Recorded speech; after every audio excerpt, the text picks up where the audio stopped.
This is really fascinating data from Open Doors USA that churches have become the #1 target for hate attacks, for these terror attacks, and that on a monthly basis, 105 churches and Christian buildings are attacked based on this religious animosity towards Christians.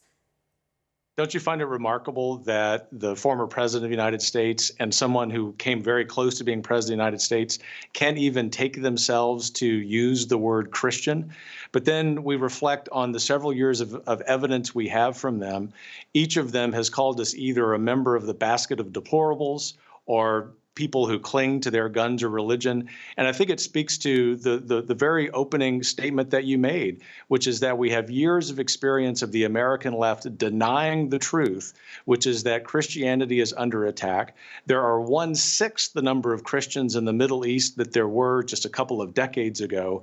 This is a reality that America must face, and it is embarrassing, frankly, as a Catholic, as a Christian myself, that people I will respect because of the offices they once held cannot even defend one of the world's leading religions. Right, and there's one more thing I would add to that. Both of these individuals, Mrs. Clinton and former President Obama, openly claim that they are practicing Christians themselves, and yet to stand in solidarity, they can't even admit that these Easter worshipers were Christians celebrating Easter Sunday. It's horrifying. Here are some other statistics from Open Doors USA. On a monthly basis, every month, 345 Christians are killed for faith-related reasons. 219 Christians, on average, every month are detained without trial. They are arrested, sentenced, and imprisoned. Those numbers break down to 11 Christians every day worldwide who are killed for their faith. Now, you might be asking, what's the leading cause of this? What countries does this take place in? Who is propagating this type of violence? And the answer to this, according to Open Doors USA,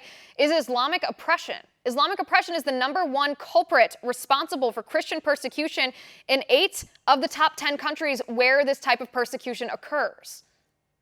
And it's true. And a reasonable observer would contrast the media coverage of what happened in New Zealand with what happened in Sri Lanka. Now, obviously, the attack on Muslims in New Zealand is deplorable. It's something that we ought to condemn.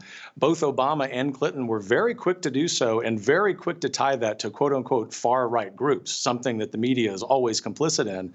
But the media and these two leaders in the United States of the American left are very unwilling to call a spade when it comes to assaults on Christians. And look, Liz, in my day job, I run a think tank. We focus on facts, and I would be fired. My policy analysts would be fired were they to be ignoring the facts as these world leaders do. I think it's really important, although I know we want to focus on foreign policy, for your audience to recognize that this is tied to American public policy too. If they're concerned about the abridgment of campus-free speech, they need to know that the agenda of the American left is not merely to raise taxes and grow government and to abridge our speech. It is to attack the very institutions that build civil society, namely the church.